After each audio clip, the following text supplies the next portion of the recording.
මේ කාලේ Tamanda විභාග වීතිකාව දැනෙනවා නම් ඊට අදාළ අපිට හෙඩේක් එක වැඩි. ඇයි? දැනගේ මාටිය සමෝස හොයන්න යනවා වගේ.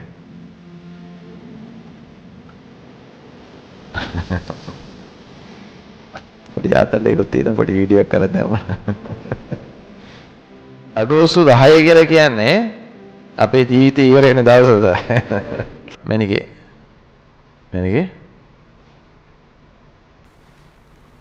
අනන්තේ ඔන්න මෙන්නේ ඔය වටපිට බලපෑක තමයි කියන්නේ. හරි හරි චෙක් කරන්නේ මං හිතරේ දැක්කේ. මාටිය සමෝස හොයන්න යනවා වගේ.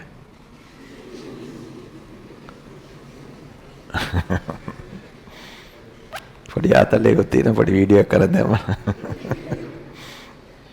හරි මේ දවස්වල ඉතින් මේ හොඳට වහිනවා සීතලත් එක්ක නේද උදේම සමහර නැගිටින කම්මැලි සමහර නැගිටිනවා තාම කරවලයි නිදිනවා එළියට නැතනම් සමහර නැගිටින්නේ ඊට සමහරුන්ට ඉතින් ඇත්තටම පාඩම් කරනවා පාන්දර එනකොට ඒ හින්දා නිදිමතයි ඉතින් එහෙම තමයි අනිත් එක ස්ට්‍රෙස් එකේ ඉන්නේ ස්ට්‍රෙස් එක ඔලුවට ආපම කොහොමත් අමාරුයි ස්ට්‍රෙස් වැඩි වීම සමානුපාතිකයි නිින්ද යෑම එහෙම එකක් තියෙනවා හරිද ඒ හින්දා හැමෝම කියන එකක් නේ මේ කාලේ නිින්ද යනවා සර් එපා යනවා අප්පා වැඩ කරන්න බෑ මේ කාලේ Tamanda විභාග වීතිකාව දැනෙනවා නම් ඊට අදාළ අපිට හෙඩේක් එක වැඩි. ඇයි අපි හැමතිස්සෙම ඒ ගැන හිතනකොට බය වෙනවා. බය වෙනවා කියන්නේ අර අපේ මොකද බයොලොජි වලට නම් මොකද හෝමෝන් එක වැඩියෙන් සාය වෙනවා. ඒතර ඒකට තමයි මොකද වෙන්නේ? බ්ලඩ් ප්‍රෙෂර් එහෙමත් වැඩි වෙනවා. අපි ඉස්මන්ට මොකද වෙන්නේ? විඩාවටපත් වෙනවා.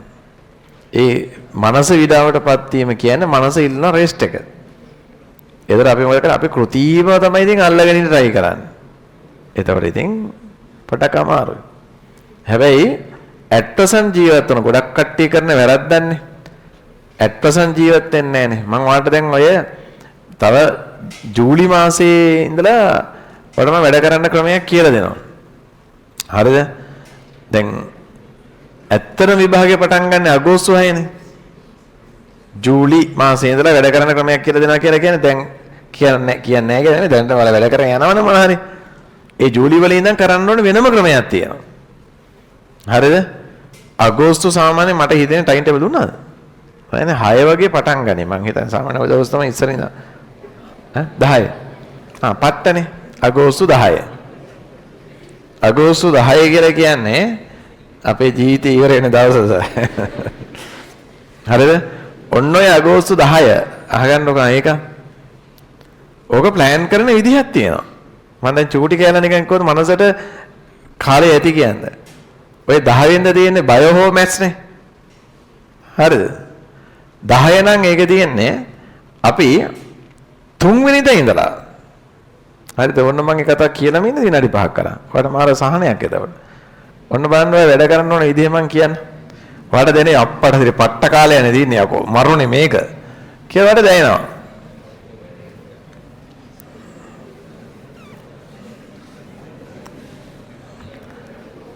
ඇත්තට මේක පට්ට.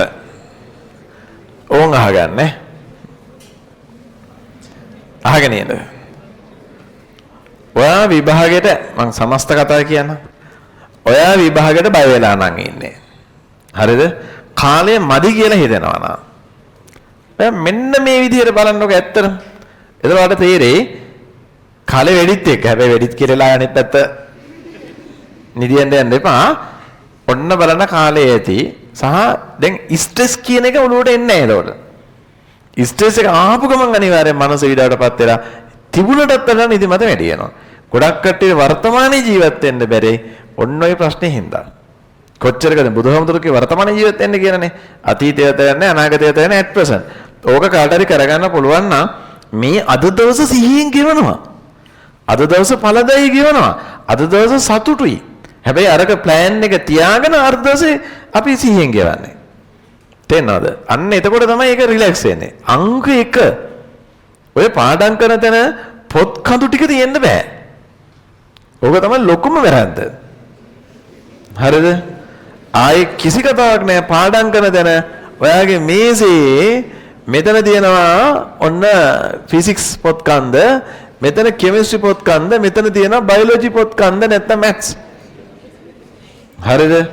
දැන් ඔය අර ඔයාගේ පුංචි කාමරේ ඔයා දැන් මේ පුටුවේ වාඩි වෙලා ඔහොම තියාගෙන හිටියා අර පැත්තක් බැලනවා, හාවෙක් බලනවා, මේ පැත්තක් බලනවා. හරිද? එතන නිකන් රකුසෙක් වගේ තමයි අර පොත් කඳු දැක්කහම නිකන් අපිට පේන්නේ. හරිද? එතකොට මොකද වෙන්නේ? අපි අසරණ වෙනවා. මානසික වේදනා. ඇයි? ඕ මතක් වෙනවා අපේ අම්මා බයොලොජි පොත් කන්ද? හරි ඇදලා ගන්නවා ඒක. ඊට පස්සේ දැන් කල්පනා කරනවා මට මොනවද වගේ පාඩම් ඇදලා අරගෙන කියනවා අන්න මේ අපි මොනවද ජෛවිකත්වයේද? හරි මොකක් හරි එකක් ඇදලා ගන්නවා. මතක් වෙනවා සතා ක්‍රියාකාරී සත්‍ය ඇදලා ගන්න අන්න මොකද සොසන පද්ධතිය පෙරහළු පද්ධතිය නෑනේ. සොසන පද්ධතිය. ඒතර ඒක බලන්න ඕනේ කියලා මතක් වෙනකොට මන්න මතක් වෙන තව වෙන එකක් බයොලොජි වල. ඒකත් පෙරනවා අප්පා. ඒකත් මතක නෑ අප්පා. කියලා උනේ දැන් ඒකත් පෙරලනවා. ඒතර ඒ අර්ථය මතක් වෙනවා කෙමිස්ට්‍රි වල අයනික සමතුලිතතාවය. හරිද? ඒකත් අරගෙන බලනවා මේකත් තියෙනවනේ බලන්න. යකෝ ෆිසික්ස් වල තව චුම්බක ශේෂ්ඨ හරියට කෙරුණෙම නෑනේ. ඔලුවට ගියේම නෑ. ඒකත් මතක් කරලා ගන්නවා. සිරා කතාව කියන්නේ අරගෙන ඕකත් පෙරලනවා. පෙරලන්නේ නැද්ද? මොකද කියන්නේ? පෙරලනවනේ. ඊට පස්සේ මොකද කරන්නේ? දැන් ඔන්න අපි පිටු පෙරලනවා. දැන් අපි පිටු පෙරලනවා. පිටු පෙරලලා ඊට පස්සේ බලන්න මේකක් තියෙනවා අරකක් තියෙනවා නේ මන් දන්නේ කියලා ඔළුවත් කන අයියෙන් කහනවා එහෙනම් කහලා බලන්න ඇවිල්ලා තියෙනවා කියලා මම නාන්නෙත් නෑනේ. ඊට පස්සේ කොහමරි අන්න ඊළඟට කරන්නේ දැන් ස්ට්‍රෙස් එක හදාගත්තා. හදාගත්ත ගමන් at present ඉවරයි. ඊළඟට දැන් මොකද කරන්නේ? දැන් ඇත්තට තමයි හුදකලා වෙලා ඉන්නේ. ඒ හුදකලා බවත් එක්ක පුදුම අසරණකමක් ඇති වෙනවා. දරා ගන්න බෑ පිහිටක් නැහැ. තේරෙනවද? අන්න එතකොට ඔයා කරන්නේ අන්න ආපහු ෆෝන් එක ගන්නවා. ස්ට්‍රෙස් එක රිලීස් කරගන්න ඔයා හිතනවා ජංගම දුරකථනය දන්නේම නැතුව පොඩ්ඩක් තල්ලු කරනවා. ඒතර අර ස්ට්‍රෙස් එකකින්දා මේකට ඇඩික්ට් වෙනවා. ඒතර තල්ලු කරනවා. බලනවා වීඩියෝ බලන ෂෝට් වීඩියෝ නැත්නම් TikTok ඒක බලනවා ආයෙ තල්ලු කරනවා. දැන් තල්ලු කරන එක ගැන වැඩි 100කුත් නැහැ ඒ තල්ලු කරනවා. හරි ඒවයි තියෙන මොන හරි ගොසිප් අනම්මනම් ඒව ඊට පස්සේ බලනවා. ඒතර දන්නේම නැහැ ලොකු වෙලාවක් ගිහිලා. ඊට පස්සේ සමාල්ලාට ඔය අතරේ නවත්තලා මනෝපාර ගහනවා. දැන් ගෙදර මිනිස්සු හිතන්නේ මම ඉතින් ડોක්ටර් කියලා. එතකොට ගමේ වුණොත් මගේ දිහා ඥාතියුන් කණ්ඩ වගේ බලාගෙන ඉන්න උන් කොහොමද ඉරිසියයි. එතකොට යකෝ මම එහෙන මැටිනේ උනට වැඩ කරලත් නැහනේ. මේ සැරේ අනේ මන් දන්නේ නැහැ ස්කිප් කරනවද? මට විභාගේ කල් දාන්නත් හිතෙනවා කියලා එහෙමත් හිතන සමහරව. තේරෙනවද? එක්සෑම් එක කියලා කියන්නේ ජීවිතේ කඩේම විදියට දකිනකොට ඒකට මාර බයක් එනවා ගොඩක් කට්ටියට. ඒකත් එක්ක ඔය විකල්ප හොයනවා. පැහැදිලිද? සමහරවිට අම්මා අල්ලගෙන ගිහින් කියන්න පුළුවන් දැන් චුට්ටක් ෂේප් කරගන්න අනේ මන් දාම්මා මේවට කවුරු හරි මොන හරි කරලා කියලා තමයි හිතෙන්නේ. පාඩම් කරන ඒවා මතක හිටින්නෙත් නෑ අම්මා. පිස්සු වගේ අම්මා. පායනවා අප්පා කියලා ඔන්න කියන අම්මට. අම්මා ඊට වඩා බය වෙනවා. ඉස්සරහ ගෙදර එකව මොන හරි කරක් දන්නේ නෑ අම්මේ. ඉස්සර මෙහෙම නෑ අම්මේ. කියලා නිකන් ඇඬෙන්න ඔන්න වෙන ටයිප් එක ඇදලා ඉනවා. ඕන් තාත්තා උදේ ඉඳන් කට්ට කාලා ගෙදර ආපු ගමන් ඔන්න දූ කියනවා මේ පාඩම් කරන්නේ මතක හිටින්නේ නැහැ කියලා මේ කවුරු හරි මොන හරි කරලා වගේ කියලා කියනවා. කියලා ඔන්න ඊට පස්සේ ළමයාත් උස්සගෙන යනවා කොහේ හරි තැනකට. ගිහිල්ලා වෙලා එතනින් කිව්වොත් එහෙම බැරි වෙලාවත් ඔය වෙලාව මේ කාලේ බලන්න නම් එපා. හරිද? බල්ලා කරලා ඒක කිව්ව කටකැඩිච්ච කතාවක්. උ දන්නෙත් නැති රෙද්දෙක් මොකෙක් හරි කියන මොකක් හරි කටකැඩිච්ච කතාවක් කියනවා. ළමයාට හරියන්නේ 2027 ජනවාරි ඉඳලා. ඉවරයිනේ. දැන් මූ එතෙන් සිට කල්පනා කරන්නේ පොත අතර ගත්තක මට විභාගය ලියලා දෙන්නේ 2027 ජනවාරියෙන් පස්සේ මට හරියන්නේ ආන් දැන් ඒ මෙන්ටැලිටි එක ගන්නවා ඊට පස්සේ. හරිද? ඉවර වෙනවා. ඍණාත්මක දේවල් මේ කාලේ කිසිම විටකවත් එකතු කරගන්න එපා. මේ කාලේ ඔබේ මනසට එන්න ඕනේ ධනාත්මක දේවල් විතරයි. හරිද? මේක මම කරනවා. මට පුළුවන්. මට එහෙම හයිය තියෙනවා. වෙලාව තියෙනවා. මට ඇති. එස මම මේක පුළුවන් හිටියට කරනවා.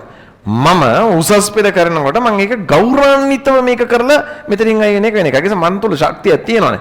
මම යකෝ නිකමෙක් නෙමෙයිනේ. මන් තුල හැකියාවක් තියෙදි මං විසින් මම මේව තක්සේරු කරගෙන පාගල යට කරගෙන මම්මනේ ඉන්නේ. මම්ම යට කරන්නේ. මොකක්ද මේ මගුල? එස නෑ ඊට වඩා දෙයක් මං කරන්න ඕනේ. මට කරන්න පුළුවන්.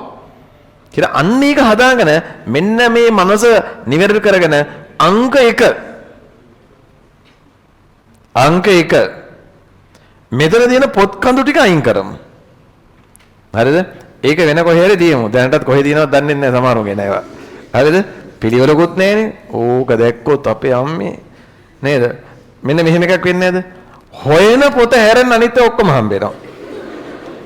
නැද්ද එහෙම එකක්? නැද්ද අත්දැකීම? මොකද කියන්නේ? හොයනවා.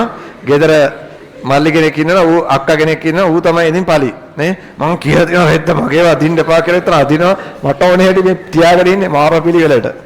හරිද? අදිනවා, හොයනවා. හොයන එක හම්බෙන්නේ අනිත් ඔක්කොම හම්බ වෙනවා. නේද?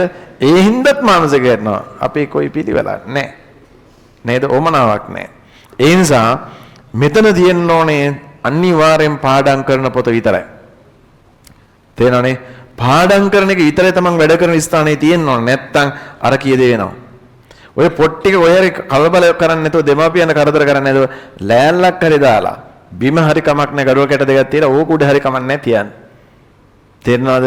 රයිට්. අනිවාර්යෙන් ඒක වෙන්න ඕනේ. එහෙම නැහැ කියලා කියන්නේ අපිට ලොකු අවුලක්. එතනම කන්ද දැක්ක ගමන් බය වෙනවා. හැම තිස්සෙම දකින්නේ ඒක සුලභව. ඒතර අපිට මේ මෙන්ටැලිටි එකත් එක්ක බෑ. පැහැදිලිනේ? රයිට්. ඊළඟට දෙවෙනි එක තමයි හැම තිස්සෙම තාම ගොඩක් දරුවන්ගේ කාමරේ හොඳ ආලෝකයක් නැහැ නේද? තාම සමහර කට්ටිය නයිට් ලැම්ප් වලින් වැඩ කරන්නේ. හරි ටේබල් ලැම්ප් එකේ නේ ටේබල් ලැම්ප් එක ගහ ගන්නවා වටපිට බලපුවම කරවලයි. හරියන්නේ නෑනේ. හරිද? ඒ නිසා හොඳ එළියක් තියෙන්න ඕනේ කාමරේ. දවල් කාලේ වගේ දැන් තියෙනවනේ ඔය ඕන තරම් මේ LED ලයිට් තියෙන ගොඩක් හොඳ එළියක් දෙන ඒවා තියෙනවනේ. තේරෙනවද? අන්න ඒ වගේ හොඳ ආලෝකයක් තියෙනවා තමන්ගේ කාමරේ.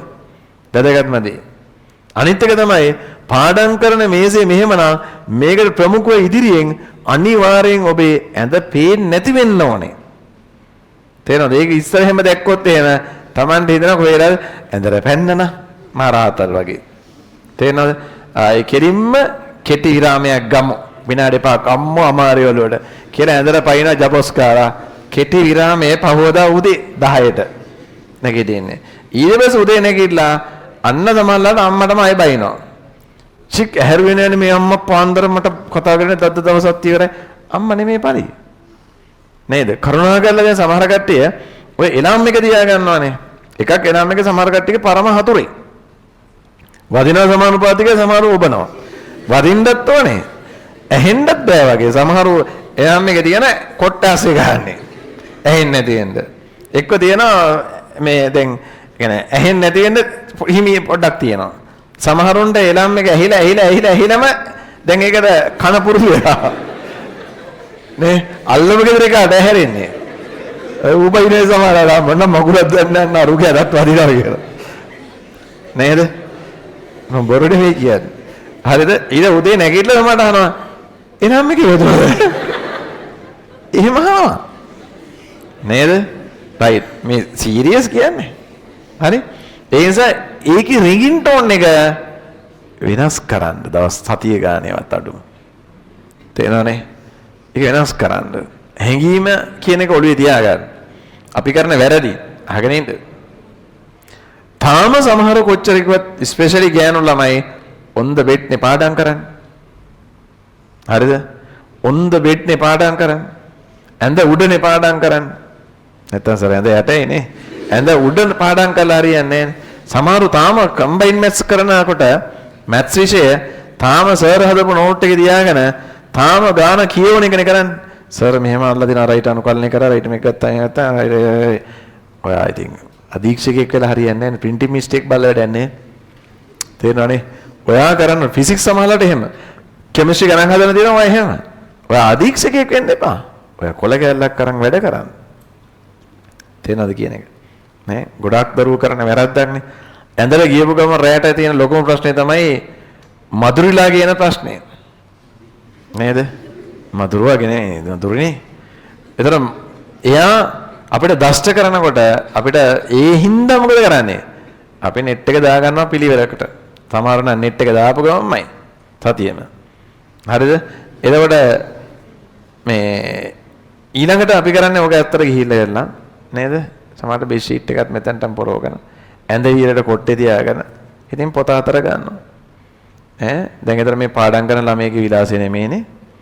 යටි මනසට කියලා ඉවරයි මම දැන් නිදියන්න සෙට්ලා ඉන්නේ කියලා. දන්නේම නැතුව නිින්ද යනවා. දැන් තව වැරද්දක් ඒක. ඔන්න ඔය අඩුපාඩු ටික ඉස්සලා අල්ලගන්න. ඒ අඩුපාඩු ටික නිවැරදි කරගන්න. මම ආරම්භයේදීත් මේවා කියලා තියෙනවා. හරිද? සමහර කට්ටියගේ උදේ පොත හොයාගන්න මාර දඩ ගේමක් දෙන්න ඕනේ. ඇයි පයින් ගාලා කොහේ නෙට් එකේ එල්ලෙනවා. මාර ප්‍රශ්න නේද? ඉතින් ඒ නිසා ඉස්සලා ඒව ටික හදාගමු. කාමරේ පිරිසුදු තියෙන්නත් ඕනේ. කාමරයකට යන්න බෑ සමහරවන්ගේ තියෙන හඩු ගඳ. හරිද? නාන්නේ නේ සමහරව ගලවන ඇඳුම් එහෙමයි එතනම එක ටවල් එකක් ඇතිපොත ඒකෙම එල්ලෙනවා. සමහර ගෙදර ගිහලා අඩුමතර මේ වලල්ලවත් ගලවලා අයින් කරන්නේ කලිසමේ. ඒකත් අම්මා අයින් කරලා විතරයි කිව්වේ තේරෙනවනේ. හරි. ඉතින් ඒක නිසා මොකද වෙන්නේ? ඒවත් තියෙන්න ඕනේ පිරිසුදුවට. පැහැදිලිද? රයිට්. අහගෙන ඉන්න. මම මේ කියන්නේ ඇත්ත ඉතින්. දන්නවනේ තමලා. හොඳයි. ඊළඟට අනිත් කාරණාව අහගෙන ඉන්න. දැන් ඔහොම වැඩපිළිවෙල හදාගෙන දැන් අපිට තියෙන කාලවකවානෝ අද ඇවිල්ලා කීයද 15ද? මතක 17ද? හරි.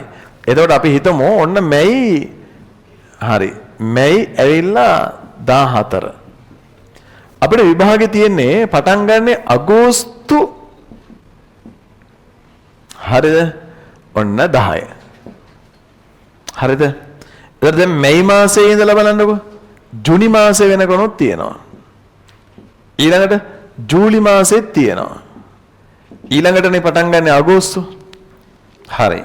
දැන් ඉස්සෙල්ලාම මේ අගේ ඉඳලා එන හැටි කියන්න. දැන් මේ 10 වෙනිදා නම් මේ එක්සෑම් එක පටන් ගන්නෙ මෙතන සිට දින 7ක් අඩු කරනවා. ඒ කියන්නේ 3 වෙනිදා කියලා හිතන්නකො. හරිද? මෙන්න මේ 3 වෙනිදා කියන දවසෙන් පස්සේ ඉස්සෙල්ලාම තියෙන බයෝ හෝ මැත්ස් නේ. හරිද? අන්න මේ 3 වෙනිදාගෙන් පස්සේ මේ දවස් 7ම කරන්නේ එක්ක බයෝ කරන එක හැම නැත්නම් මැත්ස් කරන එක හැම. එතකොට පන්තිත් නෑ මුකුත් නෑ. හරිද? ආයේ ෆුල් ටයිම වෙලා ගෙදර තමන් මේ දවස් 7 කියන්නේ කෙලින්ම දවස් 49ක් වගේ වැඩ කරන එකකට. හරිද? ඒ කියන්නේ බයොලොජි ඒ දවස් 7 පාඩම් කරන්න පුළුවන් ඕනනම්.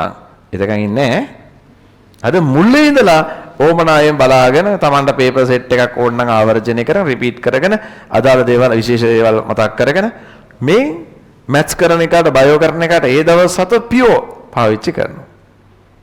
පැහැදිලිද? රයිට්. ඊළඟට අපිට ඔය විභාගේ පටන් ගත්තට පස්සේ ඊළඟට අනිත් විෂයන් දෙකට ગેප් නැහැ. හරිද? ෆිසික්ස් සමානලට දවස් 2කින් tie ඊට පස්සේ කෙමිස්ට්‍රි සමානලට දවස් 2කින් tie ඒ අතර මේ වගේ ગેප් නැහැනේ. තේරෙනවද? ඒ හින්දා අපි කරන්නේ හරිද? මේකෙන් ඉඳලා තමන්ගේ මනස තමන්ට විශ්වාස නම් කිසිම අවුලක් නැහැ. අපි කරන්නේ මේකෙන් මෙහාට දවස් 14ක් ආසන්නව අපි අඩු කරනවා. හරිද? මේ 3 වෙනිදාට දවස් 14ක් අඩු කරනවා. නිකන් හිතමුකෝ අපි ඒතර ජූලි 20 කියලා. ජූලි 20 නිකන් දල වශයෙන්. අන් 20 ඉඳලා 3 වෙනිදා වෙනකන් අපි කරන්නේ අපි බලන්නේ ෆිසික්ස් සහ අන්න මොනවාද කෙමිස්ට්‍රි නැත්තම් ඇග්‍රි ඒ විදිහට. පැහැදිලිද? ඒතර මේ දවස් 14 කියන්නේ මේ විෂයන් දෙකට අන්න නැවත පන්ති නේ ගෙදර ඉන්නේ. එතකොට දැන් අන්න තමන් මොකද කරන්නේ? උදේ වරුවම දානවා කෙමිස්ට්‍රි, හවස් වරුව දානවා ෆිසික්ස්. හරිද? ඔය දවස් 14ට බයොලොජි මැත්ස් අමතක වෙන්නේ නැහැ. අමතක වෙන්නේ නැහැ. හරි ඕනනම් නිකන් පොඩි පැයක් දෙකක් විතර පේපර් එකක් කරන ඒ වගේ පොඩ්ඩක් ටච් එකේ තියාගන්න බලනවා. Tamanට අනුව ගැලපෙන විදිහට හදාගන්න. මම කියන්නේ මේ කාලේ පට්ටට ඇදි කියන්නේ මම මේ කියන්නේ. හරිද? මේ විෂයන් දෙකට දවස් 14 කියන්නේ නැවත එක විෂයකට දවස් 49ක් වගේ. හරිද? උදේ කෙමිස්ට්‍රි, හවස ෆිසික්ස්. ඊළඟ දවසේ උදේ කෙමිස්ට්‍රි, හවස ෆිසික්ස්. ඒ කාලේ අපි අනිවාර්යෙන් පැය 18කට ගේන වැඩ. දෙන්නනේ වැඩ කරන්නේ. නිදියන්න පැය 5යි බාහිර වැඩ වලට උපරිම පැයයි 2ක් කියමුකෝ. පැය 17ක් වැඩ කරනවා.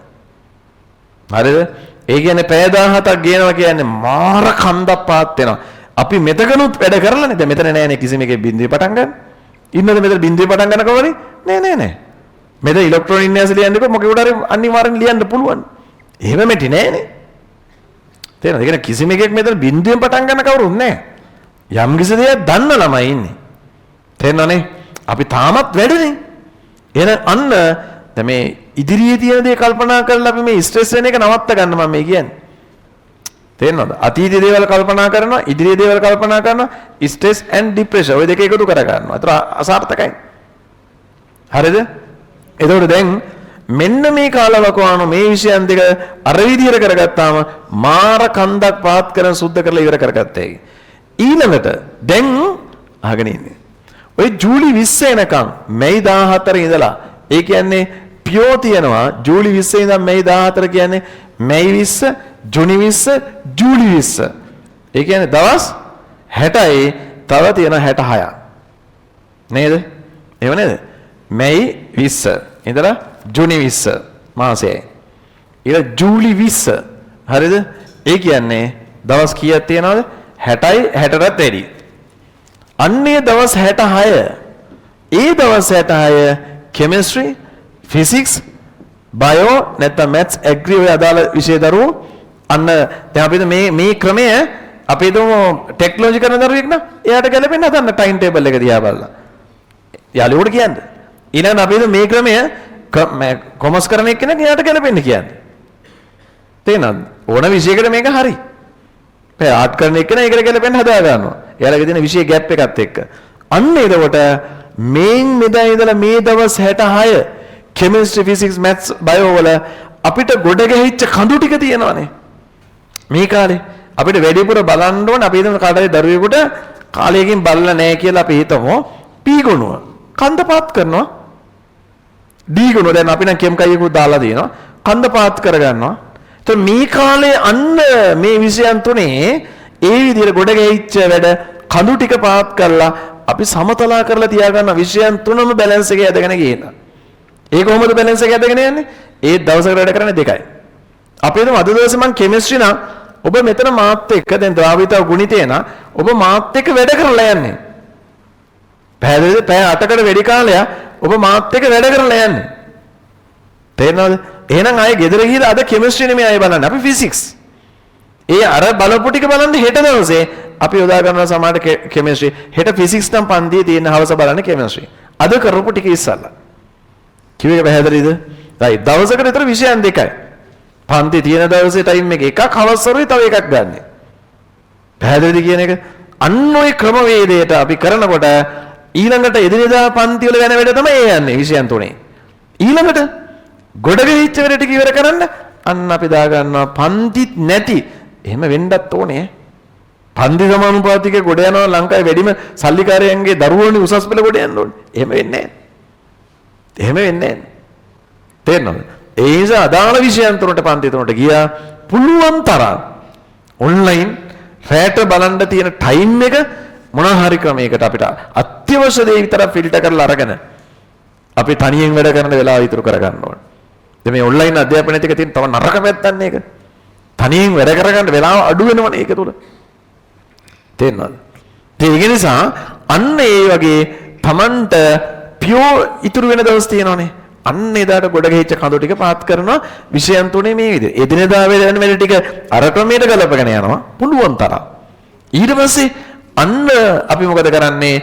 අර විදිහට ගොඩ ගෙහිච්ච වැඩ ටික පන්ති නැති දවසක් තියෙන දවස්වල අම්බාන්ට ඒව කරනවා. ඊට එක්ස්පීරියන්ස් උනේ ටයිමින් හදන්න. ඒතකොට ඒකෙදි විභාග මිස් කරගන්නේ නැහැ. විභාගය ඇවිල්ලා ලියනවා කියන සිලබස් එකම දවස ඇතුළත රිපීට් කරගෙන ඉන්නවා. දැන් මිස් කරන්නෙම නැහැ. ඒ අනිත් එක ටාකට්. ඒතර එක්ස්පීරියන්ස් එකක් යනවා කෙලින්ම රයිට් මම මේ පේපර් එකට මම හැදගන්න. මෙන්න මේ අඩුපාඩු දිනවා. පාඩම් කරනකොට මම හිතුවේ නැහැ. මෙතන මට මතක නැහැ. මම ඒකට දාන්න ඕනේ මේ නන්න වැඩ පිළිවෙල හදනවා. අපි කිව්වට නෑ මේ මොටිවේට් වෙලා වැඩේට බැස්සම ඔබට එනවා ලස්සන්ට. වැඩේට බහින්න ඕනේ, බෑලා යන්න ඕනේ. ඒතර තමයි දැනෙන්නේ පේපරේ ලියනවා රයිට්. මට මේ සැරේ පේපර් එකේ මට අමාරු වුණා. හරි රසායන සමතුලිතය ඉගෙනගෙන තිබුණා මට අමාරු වුණා. මම පොඩ්ඩක් බලන්න ඕනේ අය. අන්න තමන් විසින් තමන් ඒකට දාගන්නවා ටයිම් එකක්. හරි මේ වෙලාවේ මට මේ පැය 4 වෙන් කරගත්තා ඒක. වෙන් කරගෙන මම ඒ ටික අනිත් වැඩ පිළිවෙල යන්නේවට බාධාවක් නැතුව තමයි ඒව අල්ලගන්නේ. තේරෙනවද? එහෙම වැඩ පිළිවෙල හදාගෙන ගිහිල්ලා ඊළඟ සතියේනොට ඒ චුට්ට බලනවා කවර කරගන්න. ටික ඔහොම කොට දාගෙන යනවා. එතකොට ගොඩ එනවා. තේරෙනවද කියන්නේ? කාලේ මැදිද කාට හරි මේ වෙඩිත් එක්ක. මේ දවස් 66 විෂයන් තුනම වැඩ කරලා ඊට පස්සේ මෙතන දවස් 14ක් විෂයන් අයිත් කෙමිස්ට්‍රි බේසිස් බලනවා. තේරෙනවද? ඒතර පියෝ කෙමිස්ට්‍රි බේසිස්. පන්තිත් නෑ උදේවරු හවස්වරු ආයෙත් සමතලා කරනවා තියෙන ඔක්කොම ගොඩ හිච්ච කඳු ටික සෑහෙන්න පාත් කරලා තවත් තියෙනවනේ ඒ කඳු ටිකත් පාත් කර ගන්නවා. ඊට පස්සේ අන්න මෙතෙන් පස්සේ තනියෙන් දවස් 7ක් එක විෂයකට. තේරෙනවද? එතකොට මොකද වෙන්නේ? මාර විදිහට තමයි පර්ෆෝම් වෙලා විභාගෙට යන්නේ. තේරෙනවද? දැන් කාලේ මැදද? මේ තියෙන ඕන තරම්. මෙතන කෙරින්මත් මේ විෂයට තියෙනවා අය මර ගේමක් ගෙවුවා කිය. මේ දවස් 7 කියන්නේ ඇත්ත දවස් 49ක් වගේ. තනි විෂයකට. එතන මෙතන ආයල්ලන මේ දවස් 14 මේක. Taman තමයි ඇඩ්ජස්ට් කරගන්නේ. පැහැදිලිද? මේ වෙනකම් මේ දවස් 8 අපි වැඩ විෂයන් තුරම වැඩ. අහුවෙච්ච දේ කොට අහු කරගෙන ඒකක්වත් අතහරින්නේ නැහැ. හරිද? බැරි එකට වැඩිපුර දානවා. බැහැ කියන්නේ තමන් බලපු නැති නිසා ඔලුවට ආව නිසා මේකට වැඩිපුර කාලය දාලා මේ දවස් 66 එකට පාවිච්චි කරනවා විෂයන් තුනට. කිව්වේ පැහැදිලිද? ඒක පන්තියක්ව කට් කරගන්නේ නැහැ. ඒතර ඒ ස්ට්‍රෙස් එක ගන්න බෑනේ අපිට. දැන් තේරෙනවද? ෆිසිකල් නම් ඒකට සෙට් ඔන්ලයින් නම් අනිවාර්යෙන් බලනවා. හරිද? ඒ වෙලාවෙන් බලනවා. ලයිව් තියෙනවා නම් ඒ වෙලාවෙන් බලනවා මොන මගුල වුණා. වැඩ පිළිවෙල හදන්න ඒකට. හරිද? හදලා නිකන් ඔය අහුවෙන පොත බලන්න එපා දැන්. තේරෙනවද? ඔන්න ඔය මේ ප්ලෑන් එක තියාගන්න. ගෙදර ගිහලා මේ ප්ලෑන් එක කොල කැලකට ගන්න. හරිද? අරගෙන හදන්න ඔය වැඩ පිළිවෙල මේක පට්ට හරිද? මේක මම හැමදාම අවසාන කාලේදී කියලා දරුවෝ හිටිය මට්ටමට වඩා සෑහෙන්න උඩ රාපුව දරුවෝ ඉන්නවා. මගේ විෂයනේ මේ අනිත් විෂයන් වලටත් එක්කම. හරිද? මේ ක්‍රමය තමන්ගේ ස්ට්‍රෙස් නැති කරගෙන තමන් මේ යන ගමන කරගන්න මරු දැන් ඔයාලට උනා තේරෙනවද? ඇත්තනේ නේ අකෝ පට්ටනේ මරුනේ නියමට කාලේ තියෙනවනේ. මොකටද මං ටෙන්ෂන් ගන්නේ? ගැහුවේ එකනේ ගේම. දැන් අතහැරලා ඉන්නේ උන්ට වැඩ කරන්න පුළුවන් කියලා ටයිම් එක තියෙනවා කියලා දැනෙන්නේ නැද්ද? පුළුවන්. තේරෙනවනේ? එහෙනම් මෙතෙන් සිට ලෑස්ති වෙන්නේ මේ ක්‍රමයට. කිව්වේ පැහැදිලිද? 100%ක් මේ ක්‍රමය මරු. තව චූටි කැලි තමයි එකතු කරගන්න. කිව්වේ පැහැදිලිද? එහෙනම් ආයේ කාලේ මදි ප්‍රශ්නයක් තියෙනවද? නෑ ඇති. හොන්දටම ඇති. හරිද? මං කියන්නේ වැඩිත් එක්ක. හරි ඒ නිසා ආයේ ස්ට්‍රෙස් නෑ. ඒව අයින් කරා. ඒව කර කොල කැලි කඩදාසි කොටුයි. අයින් කරලා දාන්න. හරිද? අර බීච් එක අයිනට මුහුදු රළ ඇවිල්ලා ඕකේ ඩස්පා ඔක්කොම ගහගෙන යනවනේ. ආන් එහෙම ගහගෙන ගියපුව ලස්සන සුදු වෙලි තලාවක් එනවා. ආන් ඒ විදිහට මනස ක්ලියර් කරගන්න ඉස්සලා. හරිද? කැලමිච්ච මහසයුරට පන්සේ අයිබෝල් කුණල දැම්මත් වැඩක් නැහැ කියලා අපි කියනවා. චූටි නිසල ජලාශයකට චූටි ගල් කැටයක් දැම්ම ලස්සන රෙලි තරංගයක් යනවා. මනස ඊ මට්ටමට ක්ලියර් කරන්න. අනවශ්‍ය කුණු කන්දල් දෙන්න බෑ. හැම තිස්සෙම එයා තියන්න පුළුවන් තරම් රිලැක්ස් එකේ. ටෙන්ෂන් එනකොට ගන්න නෑ මට තියෙනවා කාලේ. මට මේ දවස් ටිකේ මෙහෙම කීපම මට තියෙනවා කාලේ. ඉස්සරහ මම මේ වැඩ පිළිවෙල තියෙනවා දැනට මම කරන්නේ මේ කඳු ටික පාත් කරගෙන යන්නේ. කඳු ටික පාත් කර ටික මම යනවා පුළුවන් තරම් විෂයන් තුනේ කොට ගාගෙන. තේරෙනවද? එහෙනම් මනස එතකොට මොකද වෙන්නේ? ආක්‍රමණශීලී වෙනවා. ඕමන ඇති වෙනවා. හරිද? කොටින්ම කියනකොට තමන්ගේ අරමුණ කරා තමයි යනවා. සාර්ථක වෙනවා. දිනනවා. දක්ෂයා යට කරන්න එපා. අනිත් එක හින්දා පාග ගන්න එපා. මොතු කරපන්. ගහපන් මේ ගේම. අනිත් එක තමයි මේ ගේම ගහනකොට විෂයන් තුනේම ගුරුවරු ගොඩක් දුරට අන්තිම මොහොතේක ඉන්නවනේ. ඉතින් අපි ඉන්නවනේ. තනියෙන් අපි ඔයා යන්නේ නෑනේ. අපි ඉඳලා ඒකට කියනවා. ඔබ මේ මාර්ගේ එන්න නෙදින් යමු ඉතින් මේ මාර්ගේ. කිව්වේ පැහැදිලිද? අතාරින්න එපා. අන්තිම මොහොතේක දෙන්න ගියේ. සාර්ථකයි. රයිට්.